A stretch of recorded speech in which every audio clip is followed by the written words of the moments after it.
15 अक्टूबर को जो नागपुर में कॉन्फ्रेंस है, इंटरनेशनल कॉन्फ्रेंस, इस कॉन्फ्रेंस में आप लोग को सामाजिक आमंत्रण है, सामाजिक अपील है कि इस कॉन्फ्रेंस को में ज़्यादा से ज़्यादा संख्या में लोग आए।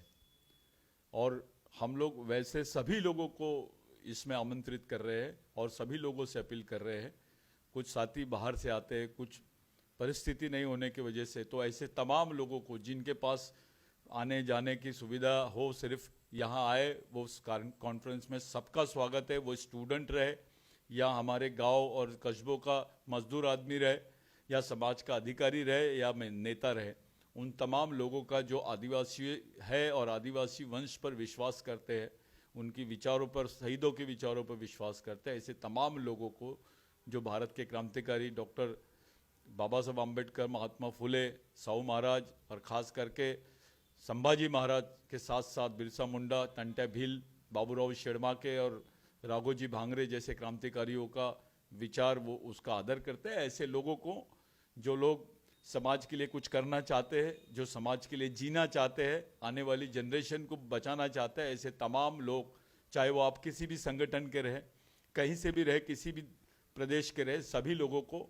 एक सामाजिक आमंत्रण है कि 15 अक्टूबर को नागपुर में जो कॉन्फ्रेंस रखा गया है मेकोसा बाग ग्राउंड पे, ये कड़वी चौक है, ये नागपुर रेलवे स्टेशन से 2 किलोमीटर की दूरी पर है, सदर से 2 किलोमीटर की दूरी पर है, गड्डी गोदाम से 1 किलोमीटर की दूरी पर है।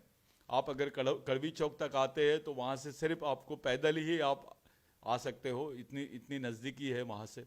तो ये एक सुविधाजनक जगह है। तो आज तक के जितने प्रोग्राम्स भारत में हुए हैं, वो प्रोग्राम जो है वो राष्ट्रीय स्तर के हुए हैं। इसमें अंतर्राष्ट्रीय गेस्ट भी है, पूरे भारत के 19 राज्यों के प्रतिनिधि है, विश्व के 8 से 10 देशों के प्रतिनिधि इस सम्मेलन में रहने वाले हैं। तो आप लोगों से विनंती है, ये सम्मेलन जिसको आप यूनाइटेड नेशंस नहीं जा सकते हैं, आप यूनाइटेड नेशंस में खर्चा नहीं कर सकते, हमारे लोगों के पास उतनी साधन नहीं है, उतनी सुविधा नहीं है, अपना समाज गरीब है। इस उद्देश्य की पूर्ति के लिए हमने खुद नागपुर में इसको आयोजन करने की कोशिश की है। साथियों, ये एक अच्छा प्रयास है, समाज के लिए प्रयास है, और किसी संगठन या व्यक्ति के लिए या पार्टी के लिए नहीं, ये संपूर्ण समाज के लिए है, जो इस देश के मूल निवासी है, जो आदिवासियों के वंशज है, यहाँ के SC, ST, OBC, माइनॉरिटीज़, तमाम धर्म अल्पसंख्यक, धार्मिक अल्पसंख्यक, ये तमाम लोगों के लिए ये कार्यक्रम है। वो इस कार्यक्रम से बहुत बड़ी चीज़ साध्य कर सकते हैं। आज़ादी के बाद से पहली बार भारत में 75 साल के बाद आदिवासी अपनी पहचान पे बात कर रहे हैं। ये ज़रूरत इसलिए पड़ी है कि संयुक्त राष्ट्र संघ में अभी तक के भारत के आदिवासियों को जो अंतर्राष्ट्रीय आदिवासियों के अधिकार है वो नहीं मिल पाए हैं। भारत सरकार ने 1993 में जो हलफनामा भेजा है कि भारत में आदिवासी नहीं है, ये हलफनामा इस देश के संविधान के खिलाफ है। इन्होंने डॉक्टर बाबा साहब आम्बेडकर को बदनाम करने की कोशिश की है, इन्होंने संविधान निर्माताओं को बदनाम करने की कोशिश की है, जबकि भारत के संविधान में ये उल्लेख किया गया है कि जो लोग अनुसूचित जनजाति के लोग हैं वही आदिवासी है, और आदिवासियों को परिभाषित करने के लिए इसका उपयोग किया गया है इस शब्द का। जैसे tribe, scheduled tribe is the terminology, legal terminology to defined Adivasis in constitution, to provide them the benefits of constitution. तो ये जो चीज़ें हैं हमको समझानी पड़ेगी। भारत के सर्वोच्च न्यायालय ने इस बात को कबूल किया है कि आदिवासी भारत के मूल मालिक है। इस चीज़ को क्लियर होने के बावजूद 2011 में जो जजमेंट हुआ, उसके बावजूद भारत सरकार ने अभी तक के संयुक्त राष्ट्र संघ में अपना हलफनामा बदला नहीं है। ये देखने वाली बात है साथियों। यहाँ भगवान राम की बात होती है, जब भगवान राम यहाँ पैदा हुए, सुप्रीम कोर्ट ने बोल दिया कि नहीं, भगवान राम यहाँ पैदा हुए और राम मंदिर बनना चाहिए, तो बन गया। हम राम मंदिर के बनने से हमको कोई ऐतराज़ नहीं है। हम ये देख रहे हैं कि भाई इस देश में भगवान राम को न्याय मिला है, आदिवासियों को नहीं मिला है। सच्चाई ये है कि भगवान पैदा होने से पहले इस देश में आदिवासी रहते हैं। ये देश आदिवासियों का है। इस देश की एंथ्रोपोलॉजी बोलती है आदिवासी इस देश के मूल मालिक है, ये पहले वंशज है। यहाँ से भारत का आदिवासी अफ्रीका गया है। वो जो बोल रहे हैं कि अफ्रीका से आदिवासी यहाँ पर आया, ऐसा नहीं है। भारत से आदिवासी अफ्रीका में गया है, ये बात साबित हो चुकी है। हमारा DNA कोई बदल नहीं सकता, हमारी संस्कृति कोई बदल नहीं सकता। मोहनजोदारो, हड़प्पा इस बात के सबूत है कि आदिवासियों के घरों में जो आज संस्कृति जिंदा है वो मोहनजोदारो हड़प्पा की संस्कृति है। यहाँ का दलित, यहाँ का ओबीसी, ये इनडायरेक्टली आदिवासी संस्कृति को ही मानते हैं। खुद स्वयं शिवाजी महाराज हर हर महादेव बोलते थे।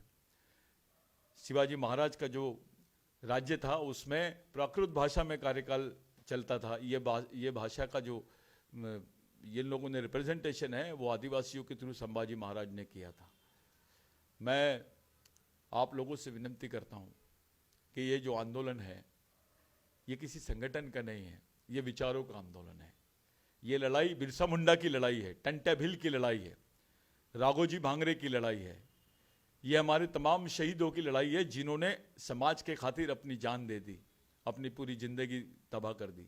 ऐसे लोगों की जो लड़ाई थी जिसको हमको आगे बढ़ाना था, आज वो समय आ गया है कि हम अपनी बात को रखें। देश के राष्ट्रीय संविधान के साथ साथ अंतर्राष्ट्रीय संविधान में जब तक कि आपको प्रावधान नहीं मिलेगा, आपकी पहचान नहीं होगी, तब तक इस देश का आदिवासी सुरक्षित नहीं रहेगा। साथियों, इस देश में आदिवासियों को खत्म करने का षड्यंत्र चल रहा है, उनकी पहचान खत्म करने का षड्यंत्र चल रहा है, उनके अधिकार खत्म करने का षड्यंत्र चल रहा है। अगर हम अब भी चुप रहे तो हमारी आने वाली जनरेशन खत्म हो जाएगी।